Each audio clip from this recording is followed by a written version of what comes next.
بالعكس أي دين الإسلام كان برت حين برتي إنه إلهي يري أما يجيب المضطر إذا دعاه يا أجوابي قف كرباتي سن أما قف والبأني قف والب يا أجوابي مركو إلهي بريو الله وحده لا شريك له إلهي بس واسطة ما شفت قف نوضح يعني إلهي ما شفته.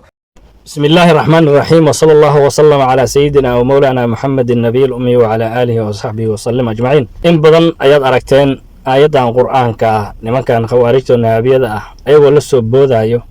markii arkaan ayadoo nabiyullaahi maxamed lagu tawasulayo ama awliyada lagu tawasulayo ayagoo markaa ka dhigahaya dad dhintay in la baryahayo oo kale iyo wax la mid ah. marka aayadda quraanka ah fahankii aayadda quraanka ah horta hore ka fog ayaga ay safahansanay. marka hore bal aayadda quraanka aan fasirno kadibna aan sharaxno. ilaahay quraanka aayadaas wuxuu ku yiraahday amman yujibul mudarra idha da'a ya ajiba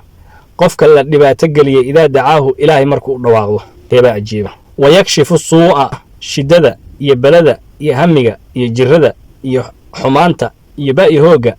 يا كفيدة ويجعلكم هدنا إذا كي إلى خلفاء الأرض كوا إصلاح وكان أجيل بجيل إسرائيل هل كان يا السماء يا سلاس بإله الله سبحانه وتعالى. هذا جوابته إله مركز عدنا استفهام إنكاري على الراعي وهذير إله مع الله إلهي لجركي سمى إله كلا هذي ما بقى هنه قليلا ما تذكرون. انت اد فكريسان او اد وحفهميسان ايا اد وير حدبا ايضا قرآن كأه ما واحد ديدي قف انو قف كلا ولا غرغار افدي ايضا waxay ku leedahay yaa ajiiba hadii hebel ay gargaar weydiisatid mesela wareebalow ii gargaar waa la soo weeraray qofkii ku gargaarahaya gargaarka qofka ku fidahayo ma ahan mid uu asaga fidinayo waa mid ilaahay u fidinayo subhanahu wa ta'ala. awoodna uma leh qofka inuu ku gargaaro illa ilaahay uu idmo ma ahane qof kurba kaama faydi karo in ilaahay amra ma ahane. haddaba aayadan quraanka ma waxay noo diiday in qof kale walaalkiisa gargaar u fidiyo ilaan mafhuum iyo manduuq mafhuum ahaan shaygaas ma laga fahmaa manduuq ahaan shaygan sidaas ma ku qola manduuqa aayadan quraanka waxay leedahay yaa ajiiba qofkii gargaar ilaahay weydiista ilaahay unba ajiiba laakiin ma oranaysa aayada quraanka عدنا عد كلا جرجار ما ودي سنكر حديث بقى وحول كله والله في عون العبد ما كان العبد في عون أخيه قفك ولا الكيس أنتو قفك كلا ولا الكيس أجرجاره هيو إلهي بقى سجن أجرجاره هيو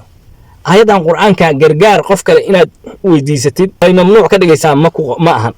مفهومنا كماهن ولا ما فهم ما منطوق هان أنا ما بعهن مركا ماشي قفك أسوقاتي وميل أو حبك الجيرين مركا دليل وماهن توصل استغاثه in lala soo aado aayadan ma sheegayso kama ba hadlaysaba qofna qof aan aniga ahayn gargaar ma weydiisan karo ama cid aan aniga ahayn laguma tawassuli karo ama cid aan aniga ahayn ama eegi karo meesha aayada quraanka ma qoran. haddaba marka waxa ay wadaan waa waxaan waxba ka jirin aayadii way fahansaneen. aayada ma diidana qof inuu gargaar u fidiyo aayada ma diidana qof kale inaad ka dalabtid tawassul iyo istiqaatha inaad ku samaysatid ma diidana. haddaba maxaa soo baxay waa warkoodaas inuu waxba ka jirin. marka aayadan quraanka dadka la soo ordaya hadba ha xasilaan shughul kuma leh meelaha aad la soo aadaysaan intaas in la fahmaa fiican. hada wa billahi tawfiiq wa salaamu alaykum wa rahmatullahi wa barakatuh.